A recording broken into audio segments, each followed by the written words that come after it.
welcome back to my YouTube channel. I'm Chantel Hansbrough, owner of Plus and Fit Fitness and Nutrition Company. So as you can see, this is a little different. I haven't did a talking segment in a while, but I'm extremely excited to dive in about this topic. So I've been getting so many questions on why I have stopped keto.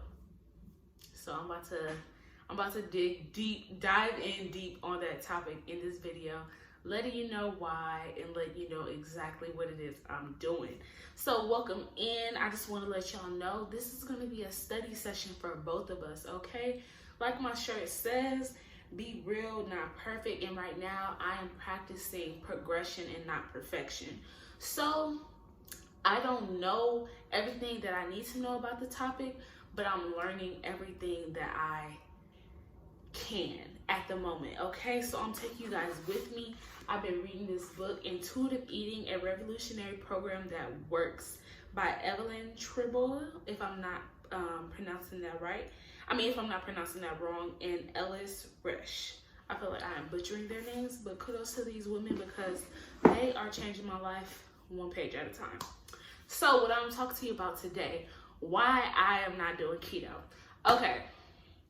So if you tuned in to my YouTube, my social media, from Twitter to Instagram to Snapchat, you know I was the keto killer, okay? I was coming up with recipes. I wrote my book, How Bad Do You Want It? Ketogenic Guide and Intermittent Fasting Lifestyle. I showed people how to do it, how to count your macros, how to count carbs, how to read the nutrition label to make sure you're in ketosis. I knew the ins and outs of keto. Like, I was here for it because I seen it as a lifestyle. Keto was dope for the moment because it did help me lose about 40 pounds while I did it. And your girl was snatched because your girl wasn't eating no carbs, no sugars. And as soon as I stopped keto, baby, blew up like a blowfish. And this is not to knock anybody who is doing keto. If it works for you, hey, keep at it. But me knowing that I eventually want to be a registered dietitian specializing in eating disorders, I knew that I had to give up any dieting because as a registered dietitian, you can't promote a diet, a fad diet, even though a diet is basically your eating regimen. But when I say promote a diet, I mean a fad diet, which is the tummy teas, keto, Herbalife. Sorry, didn't want to say it. I used to do Herbalife too. And fad diet. The products were amazing and did help me lose weight, but you're dependent on those products to help you lose that weight. And once you stop taking those products, you gain the weight back. I'm gonna just keep it real with you, keep it a buck. But so those fad diets. So with that, I'm not promoting that anymore because, like I said, I do want to be a registered dietitian specializing in eating disorders, putting in an atmosphere, whoop whoop. But yes, and also like I said in other videos and on my social media, I have an eating disorder myself. I struggle with food addiction, overeating, and binge eating, which are all kind of wrapped up in the same thing. But how that looks is, as you see, I am passionate about the fitness and nutrition industry, and I can go about months just eating clean, working out consistently, but the moment I get one of the foods what I consider bad foods, like chips, candies, cookies, burgers, fries, things like that you consider unhealthy, once I had a taste of that, basically what I would do is go into a binge eating episode. And with that, people have no idea how I am behind closed doors with food, but my relationship with food is so unhealthy. Well, it was unhealthy. I'm claiming victory at this point.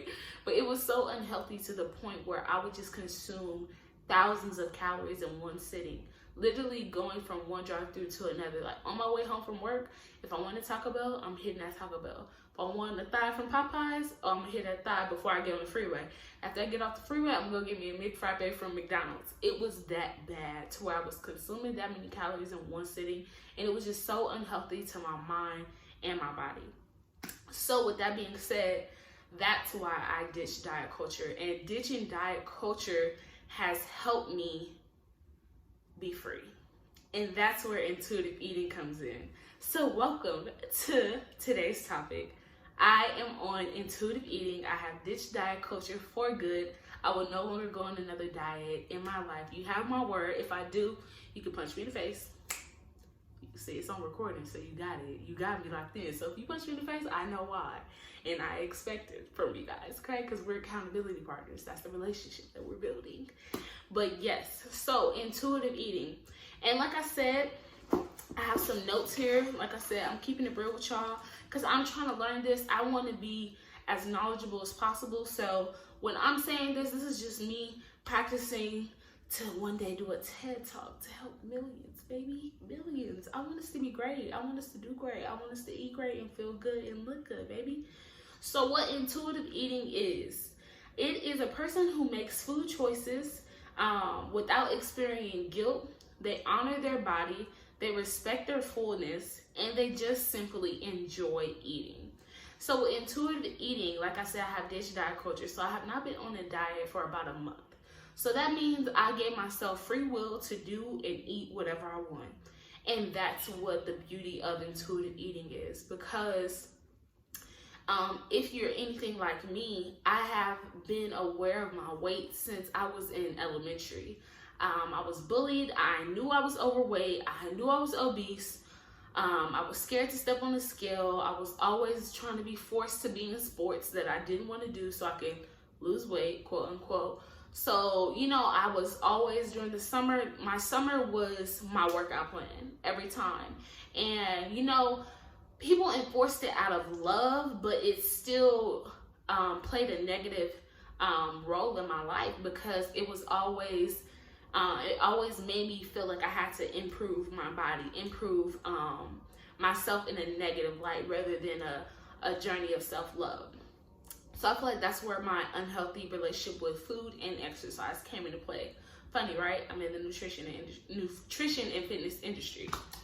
But with intuitive eating, what you're doing is you are letting go of the diet culture. So your ultimate goal is to make peace with food and your body. So I know oftentimes we label food as good and bad.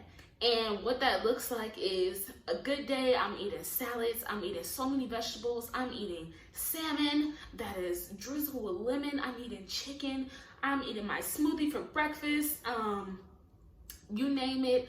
Oh, I stopped eating after 6 p.m. That is what we typically consider a good day in a nutrition industry. You know, not in the nutrition industry, a diet culture industry. And a bad day is, oh my gosh, I was doing so good this morning. I started off with my 2 eggs and my turkey bacon, but at lunch I had a super crazy craving for a cheeseburger, and I told myself I didn't want to get it, so I ended up binging after work, getting everything that I've been craving for months. So I ended up eating the burger, eating the fries, eating the milkshake, tacos, McFrappe, pizza. You ended up eating all those things, and that one moment turned into a bad day. So when you make peace with food, you're understanding that no food is good or bad. Of course, we want to eliminate our intake on processed food, but like I said, no food is good or bad. So what my diet is looking like right now, I'm eating what satisfies me in the moment. So for instance, Easter just passed up, and I've been pretty good preparing myself for holidays since I've been home with the coronavirus going on. And with that, it's like the old me would have been like, okay, I can't have any macaroni and cheese. I can't have that cupcake. But I allowed myself, I literally ate probably like 3 bites of the cupcake, and it wasn't good. So I just threw it away. And that was a big step for me because I never realized how much I would eat food that I didn't think was good or that I didn't really care for, just because I had that mentality where I didn't want to waste food or where I just didn't have that willpower to stop. Yeah, so basically making peace with your food. So there's no good or bad days. So I eat what I want when I want. But I do ask myself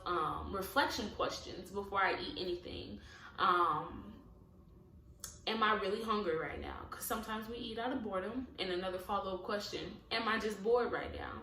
And then I like to track my emotions. How am I feeling? Am I having a good day or a bad day? Am I, a little bit sad? Because sometimes when we are a little bit sad, we tend to overeat or indulge when we're not as hungry.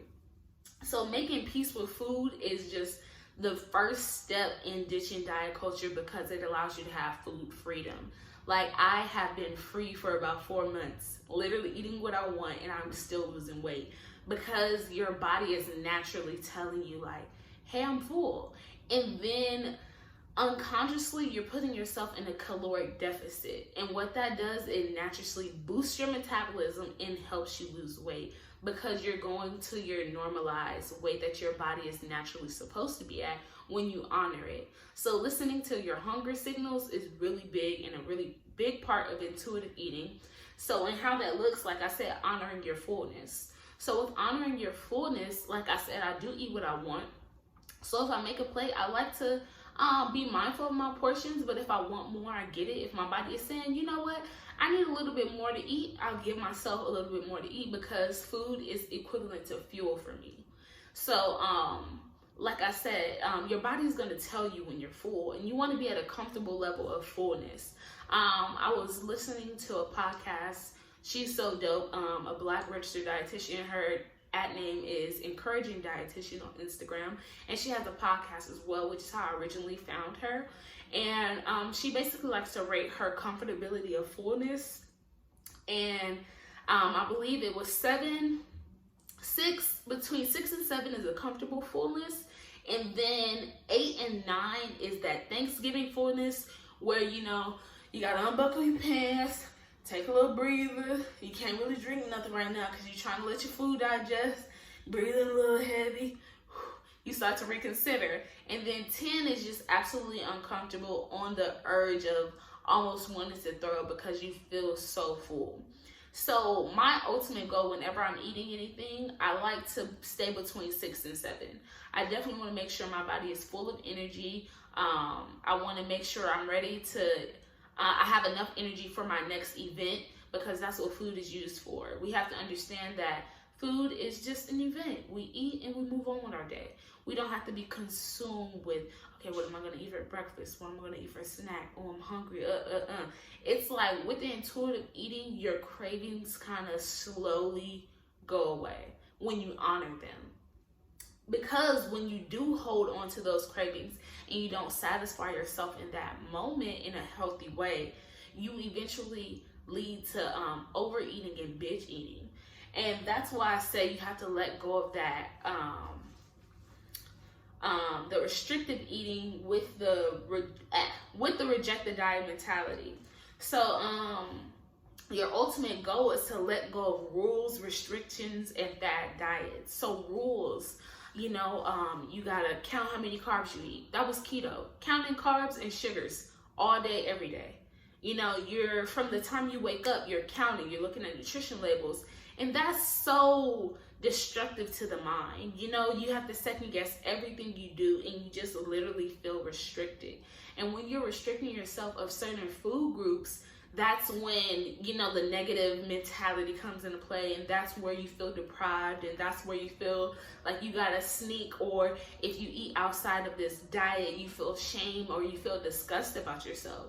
So literally letting go of rules and restrictions and just allowing your body to tell you what it's craving leads you to just freedom, like I said. And it's crazy because naturally my body is leading to more plant-based foods. Like, I eat a lot of vegetables now. I eat a lot of fruit, just because my body naturally is gravitating towards that. Also, with the reject your diet mentality, it allows you to focus on your well-being and goals. So right now, I actually even decided not to weigh myself. If you know me, my goal is 199.9, which is still my goal. I ain't gonna lie. But I'm not weighing myself weekly and daily like I used to, because the scale can be so discouraging. And sometimes we put so much pressure on ourselves by believing in what this digital robot is telling us. And we have to understand, that sometimes when we have that weight and fluctuation, it can depend on so many things. It could depend on your cycle starting. It could depend on the time that you're weighing yourself. Did you have your morning bowel movement? Did you your diet change? What else? Did you place the scale in the right part of the room that you're in? Also, a pound can be different. If you're working out, you could be building muscle. You can have water weight. So many things that can dictate the number on the scale. And just choosing to eliminate that out of my daily and weekly routine has helped me mentally. And it's also helped me appreciate my body even more. So yeah, I only weigh myself once a month now. Just because I do want to still continue to track my progress, because I still have physical goals and fitness goals for myself. Like I said, 199.9, stay tuned, baby, because the party is going to be lit. But yes, also, like I said, cutting out the food groups. Like I said with keto, because that's the most recent diet that I've done. You don't want to live a life where you're counting carbs, calories, sugar, macros. Like, you want to live a life that is meaningful, and you want to just feed your body things that will replenish it. Think of your body as a diamond. Think of your body, take this back. Think of your body as the Queen of Egypt. Okay. You are the Queen of Egypt. She is the Queen of Egypt. You will feed the Queen of Egypt the finest things, okay? Of course, the Queen of Egypt has her desires. Sometimes she says to her servants, go get me some cake. Go get me some cookies. But feed me my grapes too, honey.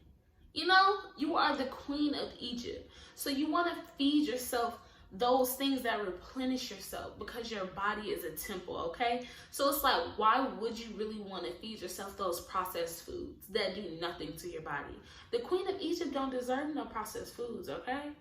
Not here, okay? So yes, that helps out a lot.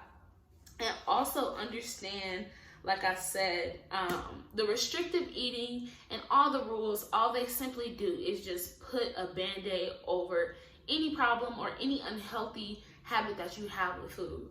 So breaking that cycle, breaking these chains with this diet culture that we unconsciously have been twined and wrapped into, will literally start to change your life. I just pray that you guys hear this video and you see that, you know what, I can do it too. And it takes a moment to get there, okay? I'm gonna give you some steps on how to do it, but getting rid of diet culture, it will change your life. It will change your life, and I believe it. I believe that God made me try all those diets since probably the age of 8, so I can be at this present moment right now to let you know that it is perfectly fine to let go of those diets and live a life of freedom, okay? So now we're gonna go into ways to overcome ditching the diet mentality. So step 1 in this book, we're going over it together. So this is recognize and acknowledge the damages of dieting causes. So this is basically what I just went over. As you see, there are many damages that come to it. You can develop eating disorders like myself. You can develop unhealthy eating habits like binge eating, overeating, food addiction, even bulimia, anorexia. You can want to eat so much and feel so guilty and shameful of yourself that you want to throw up from it. And I never want you guys to get to that point. So understand that no matter what diet, no matter what it is that you see on your Instagram feed, trust me, I have been a distributor for companies for dietary supplements. I have, I've advertised for them. And no matter what the industry says, as long as people want to lose weight, there's going to be money to be made in the fitness and nutrition industry. And that's what people have to understand. I'm not here to get your coin. Okay, I'm here to change your life. And I'm here to let you know whatever gimmick that you're thinking about trying again, it's literally going to be a temporary fix until you honestly take a look in the mirror and fix what it is inside and fix that relationship with food and your body. And you have to understand that our relationship with food is psychological and emotional, and it's damaging. Like, we have to let go of that mentally. It can lower our self-esteem. It can create social anxiety and things of that nature. And like I said, we want to ditch that. 2020, we're letting go of that. We are not of anxiety. We are not of depression. We are not of low self-esteem. We are of the Most High. My God, my Lord and personal Savior, Jesus Christ. Okay? You are heir of the throne. And I don't be knowing where where this be coming from, but God is good and you are created in his image. So even where you are right now, we are loving ourselves until we make that progress with our health goal, because God is going to meet you halfway if you just keep pressing on, okay? Like I said, this is a Christian-based YouTube, so get with it or get lost. I hope you stay with it. And if you need help, please feel free to comment. If you want to learn about salvation, hey, I'm here. God is going to work wherever he want to work, all right? Step 2, beware of the diet mentality traits. So, you know, the diet mentality traits, oh, I have to count, or, oh, I have to be mindful of what I eat, or, oh, let me Google a menu just so I can see if they have anything that's in my diet plan, you know? And it's okay to be vegan, it's okay to be vegetarian, pescatarian, things like that. But when you're starting to restrict yourself from pastas and rice, things that you naturally enjoy, that's where it gets a little bit tricky. Also, get rid of dieters tools. Like I said, I already talked about the scale. We are not weighing ourselves like that. A good way to track your progress, put you on the tightest pair of jeans you got in your closet and take a before picture, or the tightest dress, whatever you feel, a bikini, anything. Take a before picture. Nobody has to see it. This could be for your eyes only, and take a picture every month to track your progress. If you're staying consistent with your weight loss goals, as far as your workouts and making sure you're implementing this intuitive eating, you'll naturally start to shed, and you'll see it in a different light. Like, this is the most healthiest weight loss journey that I've been on, because I'm doing it with love and I'm doing it with grace. I'm allowing myself to mess up. I'm allowing myself to have good and bad days. But what are good and bad days? Like we already said. Let's see. And also, like I said, to end it off, we are being compassionate with ourselves. Be kind to yourself. Your body hears every thought, every word that you say to it. Okay? And this is the only body that we have. Like I said, we are Egyptian queens, Egyptian kings if you're watching this video. And we have to be kind to ourselves. We have to feed ourselves positivity. And I don't mean that just physically feeding. What are we listening to? What are we saying to ourselves? That matters. We have to change those negative statements to positive statements. Switch it up. Start your sentences where I can, I will, I am. You know, I can be an intuitive eater. I will eat this because this is what I want in the moment. I am stronger. And know that you are getting stronger every day. And God just sees this, and he is going to reward your faithfulness. And also, your body is going to reward you as well. Your body knows that you want to be healthy. And when you're healthy, you feel so good about yourself. Skin be popping, confidence is high, and you just want to fly. I had to end off with a rhyme, but I hope you guys got something out of this video. Please make sure you like, comment, and subscribe to this YouTube channel, as I'm trying to grow and create a lifetime of wellness. Thank you guys. Make sure you guys tune in to the next video. Have a great one.